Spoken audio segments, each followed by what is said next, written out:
Hello everyone, my name is Hend Abdelaziz and today I'll be discussing World War I, how it relates to world cuisine, and how it changed the world forever. But first, did you guys know that the American hot dog was renamed the Liberty Dog as a result of World War I? So, World War I brought attention to a variety of cuisines from around the world. Due to the war efforts, people were first introduced to American cuisine. American cuisine went through quite a few changes due to the ethnic makeup of the nation.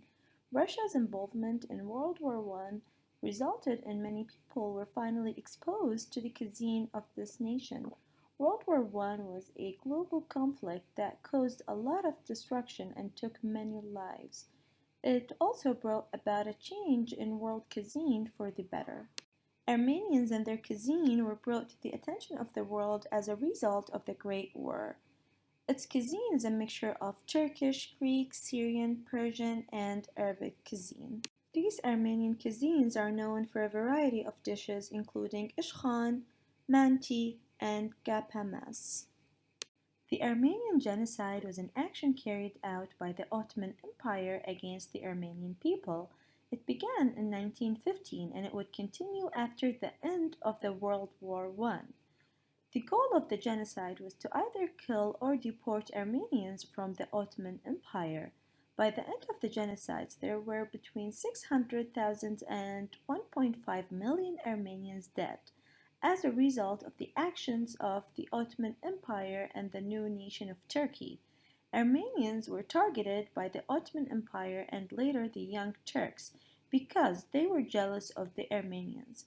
More importantly, when the Young Turks took control of the Ottoman Empire, they wanted to Turkify every single thing, and anything that was identified as being non Turkish had to be removed from the empire.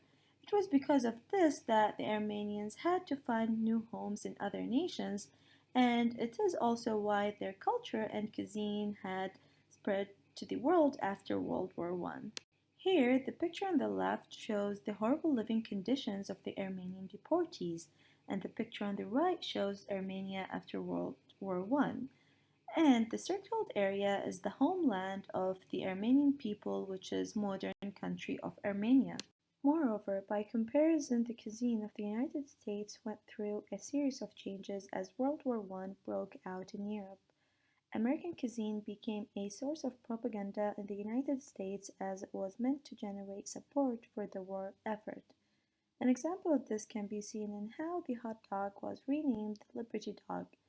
The United States was in a difficult place with World War I as many Americans did not support the war due to the nation being built on the backs of immigrant populations. These immigrant populations consisted of groups who were opposed to the efforts of the Allies, such as the Irish who hated the British, German Americans, and all the things German were turned against as Germany was the main enemy. The Jews opposed the Russian because they had been persecuted by the nation's government.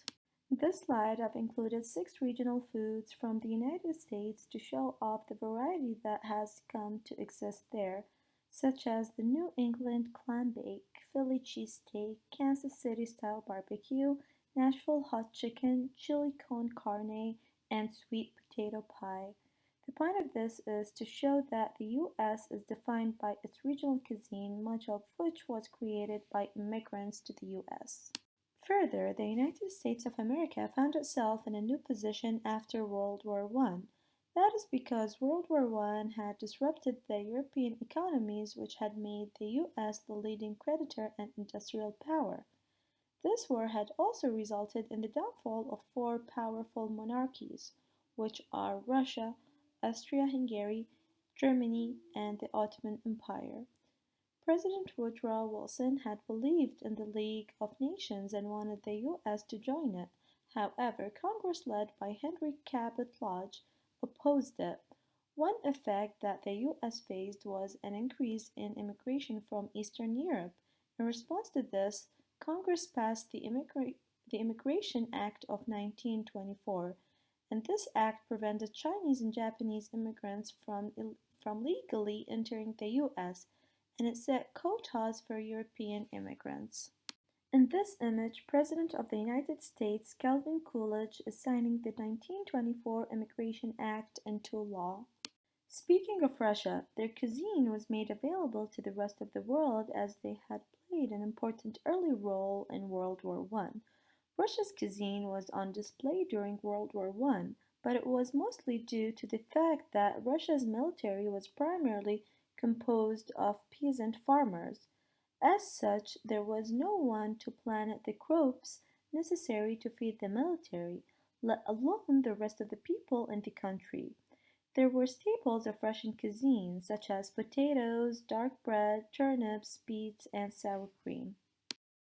These are some examples of the Russian cuisine dishes.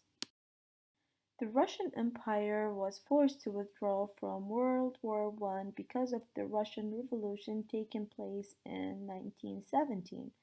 The Bolsheviks had inspired the workers and the common people to rise up against the Romanov monarchy. As a result of this, the Romanovs were deposed and eventually executed. To replace the monarchy, the provisional government was set up by Georgy Lvov and Alexander Kerensky. However, this government did not last long. Soon, the Bolshevik Party was in power and Vladimir Lenin served as the first leader of the Soviet Union. The Russian people had been led to believe that life would greatly improve under communist rule, but their struggles would become worse before they got any better. The Soviet Union suffered from many failures by the Soviet government to improve the economy. As for food, it was scarce, and the only reason people did not fight back is that they were afraid of the military. And as for Lenin, he died in 1924 and he was a successful leader of the Soviet Union by Joseph Stalin. In conclusion, given these points, it's hard to deny the importance of World War One on world cuisine. World War One forever changed the world. It did this by pitting the forces of the Allies against the forces of the Central Powers. In the end, the world saw lots of death and destruction. However, it also saw an introduction of several important cuisines to the rest of the world.